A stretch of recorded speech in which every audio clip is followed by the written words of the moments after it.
بسم اللہ الرحمن الرحیم۔ السلام علیکم ورحمۃ اللہ وبرکاتہ۔ امید ہے آپ خیر و عافیت سے ہوں گے۔ آج انشاءاللہ ہماری آخری کلاس ہے تفسیر کی۔ سورہ حلق سے آج ہم نے پڑھنا ہے۔ بسم اللہ الرحمن الرحیم۔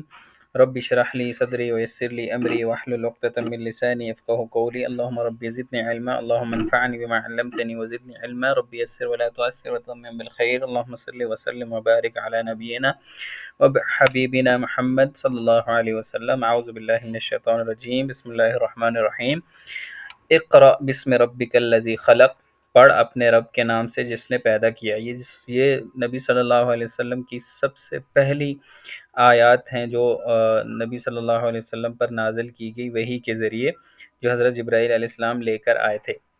جو پہلی 5 آیات ہیں سورہ العلق کی، وہ نبی صلی اللہ علیہ وسلم پر نازل ہوئی تھی۔ تو نبی صلی اللہ علیہ وسلم کو پہلی دفعہ دبوچا اور ان کو کہا کہ پڑھیے، تو نبی صلی اللہ علیہ وسلم نے کہا کہ میں پڑھا ہوا نہیں ہوں۔ تو یہ عمل نبی صلی اللہ علیہ وسلم کے ساتھ 3 دفعہ ہوا۔ پھر 3 دفعہ کے بعد حضرت جبرائیل علیہ السلام نے یہ 5 آیتیں نبی صلی اللہ علیہ وسلم کو پڑھ کر سنائی، پھر نبی صلی اللہ علیہ وسلم نے دہرائی۔ اقرأ بسم ربک الذی خلق، اے نبی صلی اللہ علیہ وسلم پڑھ اپنے رب کے نام سے جس نے تجھے پیدا کیا۔ خلق الانسان من علق، جس نے انسان کو خون کے لوتھڑے سے پیدا کیا، یعنی مخلوقات میں سے بطور خاص انسان کی پیدائش کا ذکر فرمایا جس سے اس کا اشرف یا شرف واضح ہوتا ہے۔ اقرأ وربک الاکرم، تو پڑھتا رہے تیرا رب بڑا کرم والا ہے۔ آپ صلی اللہ علیہ وسلم نے فرمایا میں تو قاری ہی نہیں، اللہ نے فرمایا اللہ بہت کرم والا ہے، پڑھ، یعنی انسانوں کو کوتاہیوں سے درگزر کرنا اس کا وصف خاص ہے، یعنی کہ آپ پڑھیے، اور اگر غلطی بھی ہوتی ہے تو اللہ تعالیٰ آپ کا بڑا کرم کرنے والا ہے۔ الذی علم بالقلم، جس نے قلم کے ذریعے علم سکھایا۔ قلم کا معنی ہے یہاں پر قطع کرنا، تراشنا۔ قلم بھی پہلے زمانے میں تراش کر ہی بنائی جاتی تھی، اس لیے اعلیٰ کتابت کو قلم سے تعبیر کیا گیا۔ علم الانسان ما لم یعلم، جس نے انسان کو سکھایا جسے وہ نہیں جانتا تھا۔ کلا ان الانسان لیطغی، سچ مچ انسان تو آپے سے باہر ہو جاتا ہے۔ ان رآہ استغنی، اس لیے کہ وہ اپنے آپ کو بے پرواہ یا نگر سمجھتا ہے۔ ان الی ربک الرجعی، یقیناً لوٹنا تیرے رب کی طرف ہی ہے، مرنے کے بعد اللہ کی طرف ہی جانا ہے۔ ارأیت الذی ینہی عبدا اذا صلی، بلا اسے بھی تو نے دیکھا جو بندے کو روکتا ہے، عبدا اذا صلی، جبکہ وہ بندہ نماز ادا کرتا ہے۔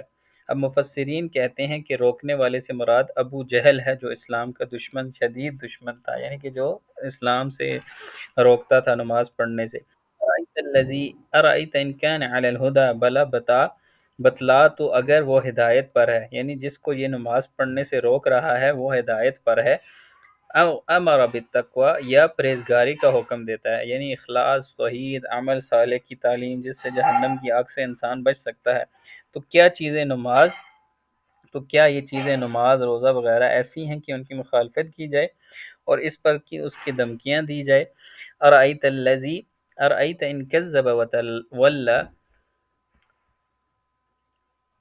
بھلا دیکھو تو اگر یہ جٹلاتا ہو اور منہ پھیرتا ہو تو، یعنی یہ ابو جہل اللہ کے پیغمبروں کو جٹلاتا ہو اور ایمان سے منہ پھیرتا ہو تو مجھے بتلاؤ۔ الم یعلم بان اللہ یری، کیا اس نے نہیں جانا کہ اللہ تعالیٰ اسے خوب دیکھ رہا ہے؟ مطلب یہ ہے کہ یہ شخص جو مذکورہ حرکتیں کر رہا ہے، کیا یہ نہیں جانتا کہ اللہ سب کچھ دیکھ رہا ہے، وہ اس کو اس کی سزا دے گا۔ کلا لئن لم ینتہی لنسفعا بالناصیہ، یقیناً اگر یہ باز نہ رہا تو ہم اس کی پیشانی کے بال پکڑ کر کے سیٹیں گے۔ یعنی نبی صلی اللہ علیہ وسلم کی مخالفت اور دشمنی سے آپ صلی اللہ علیہ وسلم کو نماز پڑھنے سے روکتا ہے، اس سے باز نہ آیا تو ہم اس کی گردن پر پاؤں رکھ دیں گے، یعنی اسے روندیں گے اور یوں ذلیل کریں گے۔ نبی صلی اللہ علیہ وسلم کو یہ بات پہنچی تو آپ صلی اللہ علیہ وسلم نے فرمایا کہ اگر وہ ایسا کرتا تو فرشتے اسے پکڑ لیتے، یعنی کہ نبی صلی اللہ علیہ وسلم کو روکتا تو نبی صلی اللہ علیہ وسلم کی دفاع میں جو فرشتے تھے وہ اس کو، ابو جہل کو، دبوچ لیتے۔ ناسیۃ کاذبۃ خاطیہ، ایسی پیشانی جو جھوٹی خطا کار ہے۔ پیشانی کی یہ صفات بطور مجاز ہے، یعنی جھوٹی ہے اپنی بات میں، خطا کار ہے اپنے فعل میں۔ فلیدع نادیہ، یہ اپنی مجلس والوں کو بلا لے۔ سند الزبانیہ، ہم بھی دوزخ کے پیادوں کو بلا لیں گے، یعنی کہ اس کے جتنے بھی دوست ہیں وہ ان کو بلا لے۔ جیسے حدیث میں آتا ہے کہ نبی صلی اللہ علیہ وسلم خانہ کعبہ کے پاس نماز پڑھ رہے تھے، ابو جہل گزرا تو کہ اے محمد صلی اللہ علیہ وسلم، میں نے تجھے نماز پڑھنے سے منع نہیں کیا تھا؟ تو آپ صلی اللہ علیہ وسلم سے سخت دھمکی امیز باتیں کی، تو آپ صلی اللہ علیہ وسلم نے کڑا جواب دیا تو کہنے لگا، اے محمد صلی اللہ علیہ وسلم، تو مجھے کس چیز سے ڈراتا ہے؟ اللہ کی قسم، اس وادی میں سب سے زیادہ میرے حمایتی اور حمایتی ہیں جس پر یہ آیت نازل ہوئی۔ حضرت ابن عباس رضی اللہ عنہما فرماتے ہیں، اگر وہ اپنے حمایتیوں کو بلاتا تو اس وقت ملائکہ عذاب اسے پکڑ لیتے، یعنی کہ اس وقت اللہ کے فرشتے آ کے اس ابو جہل کو ختم کر دیتے یا رون دیتے۔ اور صحیح مسلم کے الفاظ ہیں کہ اس نے آگے بڑھ کر آپ صلی اللہ علیہ وسلم کی گردن پر پیر رکھنے کا ارادہ کیا کہ ایک دم الٹے پاؤں پیچھے ہٹا اور اپنے پاؤں سے اپنا بچاؤ کرنے لگا۔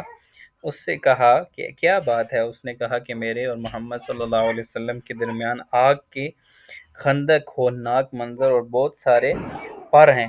تو رسول اللہ صلی اللہ علیہ وسلم نے فرمایا تھا کہ اگر یہ میرے قریب آتا تو فرشتے اس کی بوٹی بوٹی نوچ لیتے۔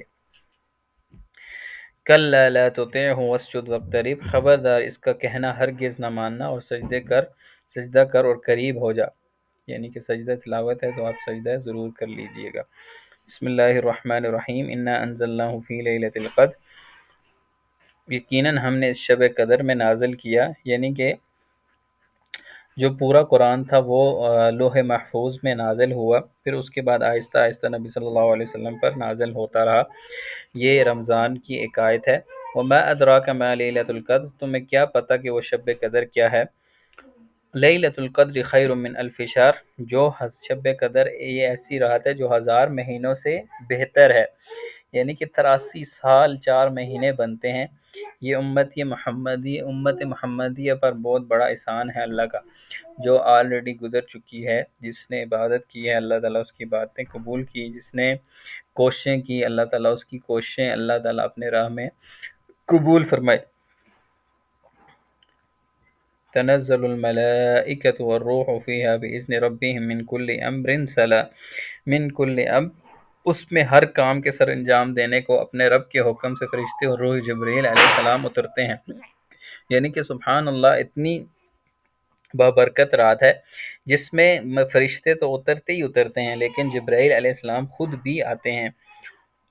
سلام ہی حتی مطلع الفجر، یہ رات سلامتی کی ہوتی ہے اور فجر طلوع ہونے تک رہتی ہے، یعنی کہ جب تک فجر کی اذان نہیں ہوتی اس وقت تک یہ فرشتے رہتے ہیں، اور جیسے ہی اذان ہوتی ہے تو وہ اوپر چلے جاتے ہیں۔ بسم اللہ الرحمن الرحیم، لم یکن الذین کفروا من اہل الکتاب والمشرکین منفکین حتی تأتیہم البینہ، اہل کتاب کے کافر اور مشرک لوگ جب تک کہ ان کے پاس ظاہر دلیل نہ آ جائے باز رہنے والے نہ تھے۔ وہ دلیل یہ تھی کہ اس سے مراد یہود و نصارہ ہیں، مشرک سے مراد عرب و عجم کے وہ لوگ ہیں جو بتوں اور آگ کے پجاری تھے۔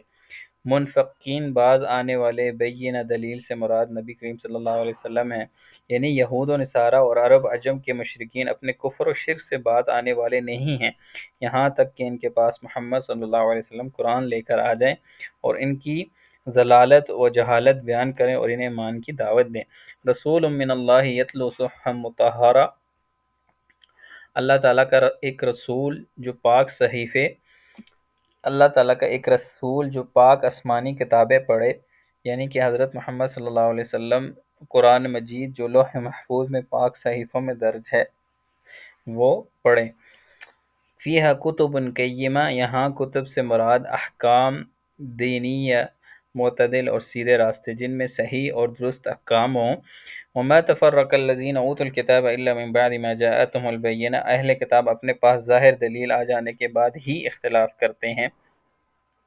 وما امروا الا ليعبدوا الله مخلصین لہ الدین، انہیں اس کے سوا کوئی حکم نہیں دیا گیا کہ صرف اللہ کی عبادت کریں، اسی کے لیے دین کو خالص کریں، وَيُقِيمُوا الصَّلَاةَ وَيُؤْتُوا الزَّكَاةَ، اور اسی کے لیے نماز پڑھیں اور اسی کے لیے زکوٰۃ دیں، ذَلِكَ دِينُ الْقَيِّمَةِ، اور زکوٰۃ دیتے رہیں، یہی دین سیدھا ملت ہے۔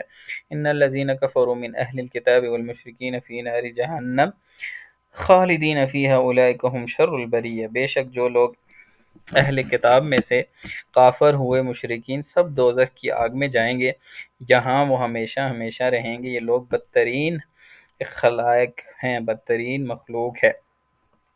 یعنی کہ وہ لوگ جنہوں نے کفر کیا اور اہل کتاب میں سے بھی جو پہلے جو گزر چکے ہیں انہوں نے بھی اپنے انبیاء پر ایمان نہیں لایا تو ان کے لیے بھی آگ ہے۔ ان الذین آمنوا وعملوا الصالحات اولئک هم خیر البریہ، بے شک جو لوگ ایمان لائے اور نیک عمل کیے یہ لوگ بہترین مخلوق ہیں۔ جزاؤہم عند ربہم جنات عدن تجری من تحتها الانہار خالدین فیہا ابدا، ان کا بدلہ ان کے رب کے پاس ہمیشگی والا جنت والی جنتیں ہیں جن کے نیچے نہریں بہہ رہی ہوں گی، جن میں وہ ہمیشہ ہمیشہ رہیں گے۔ رضی اللہ عنہم ورضوا عنہ، اللہ تعالیٰ ان سے راضی ہوا اور یہ اس اللہ سے راضی ہیں۔ ذَلِكَ لِمَنْ خَشِيَ رَبَّ، اس کے لیے جو اپنے رب پروردگار سے ڈرے۔ بسم اللہ الرحمن الرحیم۔ اذا زلزلت الارض زلزالها، جب زمین پوری طرح جھنجھوڑ دی جائے گی، اس کا مطلب ہے کہ سخت بھونچال سے ساری زمین لرزا اٹھے گی اور ہر چیز ٹوٹ پھوٹ جائے گی، یہ اس وقت ہوگا جب پہلا نفخہ پھونکا جائے گا قیامت کے وقت۔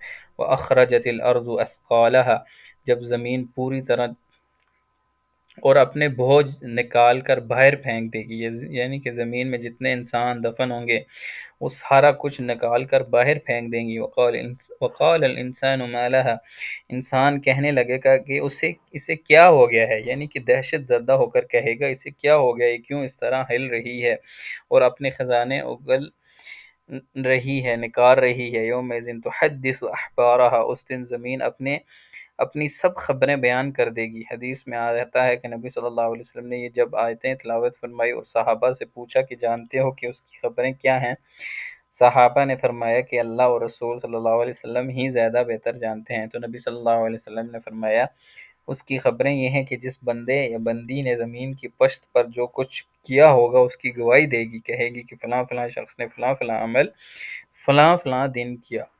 بِأَنَّ رَبَّكَ أَوْحَىٰ لَهَا، اس لیے کہ تیرے رب نے اسے حکم دیا ہے، یعنی زمین کو یہ قوت گویائی اللہ تعالیٰ ہی عطا کرے گا۔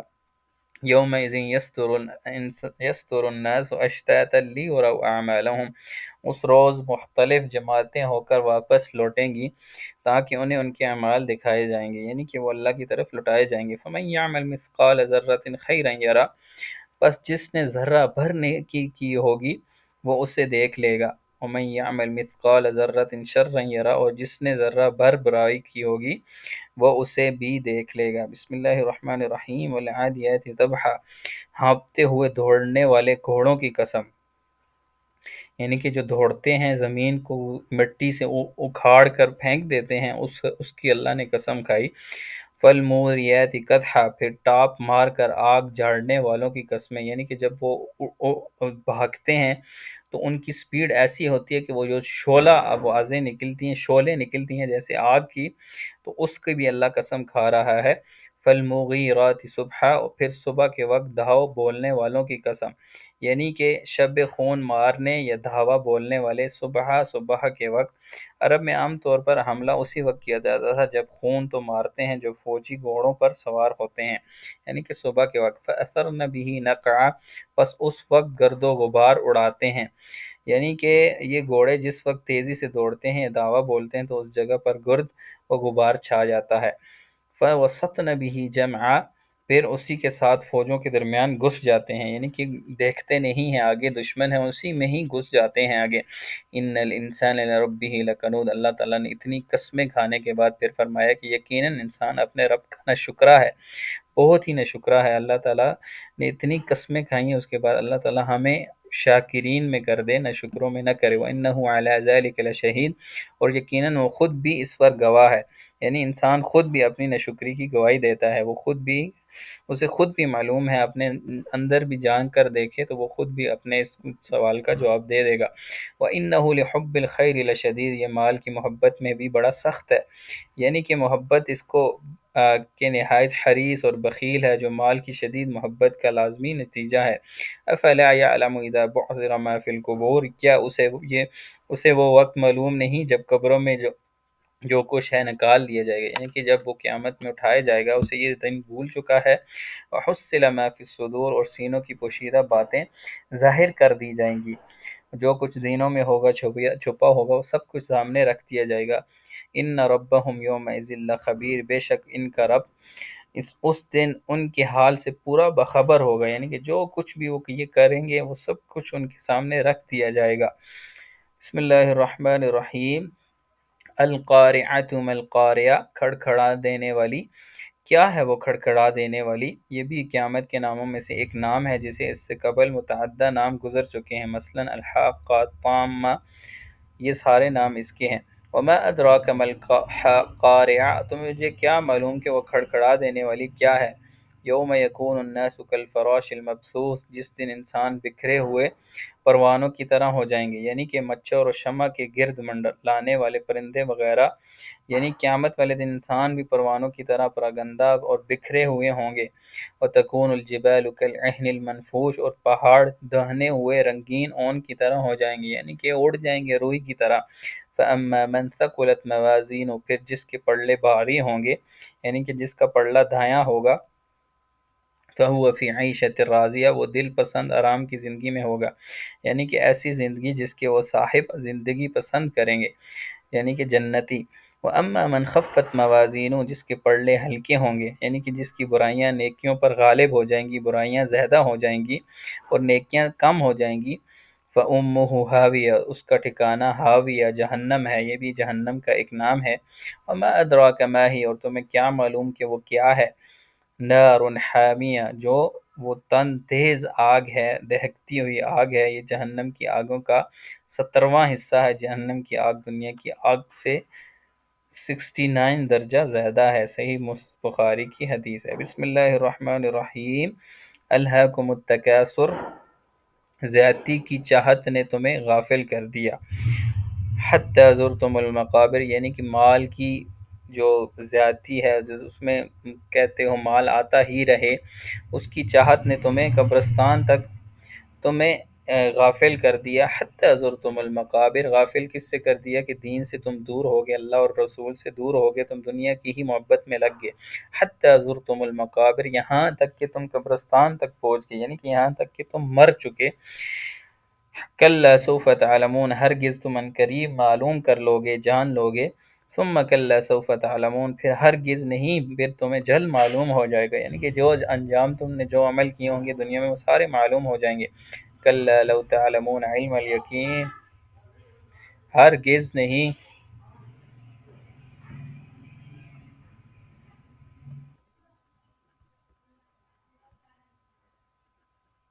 پھر تمہیں ہرگز معلوم ہو جائے گا، ہرگز نہیں اگر تم یقینی طور پر جان لو۔ لَتَرَوُنَّ الْجَحِيمَ، تو بے شک تم جہنم دیکھ لو گے، یعنی کہ جو تم نے دنیا میں عمل کیے ہوں گے اللہ کو چھوڑ کر، رسول کو چھوڑ کر، تو اس کا عمل تم جلد ہی دیکھ لو گے۔ ثُمَّ لَتَرَوُنَّهَا عَيْنَ الْيَقِينِ، اور تم اسے یقین کی آنکھ سے دیکھ لو گے، یعنی کہ پھر پہلا دیکھنا دور سے ہوگا، یہ دیکھنا قریب سے ہوگا۔ پہلے اللہ تعالیٰ دور سے دکھائے گا، پھر تمہیں قریب جا کر دکھائے گا۔ ثم لتسألن یومئذ عن النعیم، پھر اس دن تم سے ضرور بے ضرور نعمتوں کا سوال کیا جائے گا۔ یہ اس کے بارے میں ایک بہت پیاری حدیث بھی ہے نبی صلی اللہ علیہ وسلم کی۔ ایک دن نبی صلی اللہ علیہ وسلم بھوک کی وجہ سے گھر سے باہر نکلے، تو آگے دیکھا تو حضرت ابو بکر بھی آ رہے ہیں، اور تھوڑی دیر بعد دیکھا تو حضرت عمر بھی آ رہے ہیں۔ تو پوچھا تو کیا؟ تو نبی صلی اللہ علیہ وسلم نے کہا کہ بھوک کی وجہ سے باہر آیا ہوں۔ تو ابو بکر و عمر بھی اسی بھوک کی وجہ سے گھر چھوڑ کر باہر آئے، یعنی کہ گھر میں کھانے کو کچھ نہیں تھا۔ یہ حدیث کا خلاصہ ہے۔ تو نبی صلی اللہ علیہ وسلم کو ایک صحابی نے دعوت دی، تو وہاں پہ جا کے آپ نے کھانا کھایا۔ کھانا کھانے کے بعد نبی صلی اللہ علیہ وسلم نے یہ آیت پڑھی تھی، ثم لتسألن یومئذ عن النعیم، پھر اس دن تم سے بے ضرور نعمتوں کا سوال کیا جائے گا۔ یعنی کہ نبی صلی اللہ علیہ وسلم نے کچھ دعوت پر کھانا کھایا اور کھانے کے بعد یہ آیت پڑھی۔ ہم دن میں کتنا اچھا کھانا کھاتے ہیں اور ہمیں یہ آیت ذہن میں نہیں آتی، اور اس کو اللہ نے ہم سے پوچھنا ہے، اس وقت ہم اللہ کو کیا جواب دیں گے؟ بسم اللہ الرحمن الرحیم، والعصر ان الانسان لفی خسر، قسم ہے زمانے کی کہ انسان یقیناً خسارے میں ہے، الا الذین آمنوا وعملوا الصالحات وتواصوا بالحق وتواصوا بالصبر، سوائے اس کے جس نے نیک اعمال کیے اور آپس میں حق کی وصیت کی، یعنی کہ دوسروں کو اچھے کی طرف بلایا، وتواصوا بالحق وتواصوا بالصبر، اور ایک دوسرے کو صبر کی نصیحت کی۔ بسم اللہ الرحمن الرحیم، ویل لکل ہمزۃ لمزہ، بڑی خرابی ہے ہر اس شخص کے لیے جو ایپ ٹٹولنے والا، غیبت کرنے والا ہے، الذی جمع مالا وعددہ، جو مال کو جمع کرتے جائے اور گنتا جائے، یعنی کہ مال میں ہی زیادہ کرتا رہتا ہے اور نہ ہی اللہ کے راستے میں خرچ کرتا ہے، یحسب ان مالہ اخلد، اور سمجھتا ہے، گمان کرتا ہے کہ یہ مال میرے پاس ہی رہے گا، کلا لینبذن فی الحطمہ، ہرگز نہیں، یہ تو ضرور توڑ پھوڑ دینے والی آگ میں پھینک دیا جائے گا، یعنی کہ اس کو اور اس کی بخیلی کو آگ میں ہی پھینک دیا جائے گا، کلا لینبذن فی الحطمہ وما ادراک ما الحطمہ، اور تمہیں کیا معلوم کہ آگ آگ کیا ہوگی؟ نار اللہ الموقدہ، وہ اللہ تعالیٰ کی سلگائی ہوئی آگ ہوگی، یعنی کہ جس کو اللہ تعالیٰ نے جلایا ہوگا۔ حدیث میں آتا ہے کہ وہ آگ ایسی ہوگی کہ اتنا جلا جلا کے، جیسے کہ آگ ہو، آگ کو جلایا جائے تو وہ آخر میں کالی ہو جاتی ہے، تو وہ کالی شاہ آگ ہوگی، التی تطلع علی الافئدہ، جو دلوں پر چڑھتے چلی جائے گی، یعنی اس کی حرارت دل تک پہنچ جائے گی، اگرچہ دنیا کی آگ کے اندر بھی یہ خاصیت ہے کہ وہ دل تک پہنچ جاتی ہے۔ انہا علیہم مؤصدہ، اور ان پر بڑے بڑے ستونوں میں، یعنی جہنم کے دروازے اور راستے بند کر دیے جائیں گے تاکہ کوئی باہر نہ نکل سکے، اور انہیں لوہے کی میخوں کے ساتھ باندھ دیا جائے گا جو لمبے لمبے ستونوں کی طرح ہوں گے، فی عمد ممددہ، ہر طرف سے بند ہوئی ہوگی،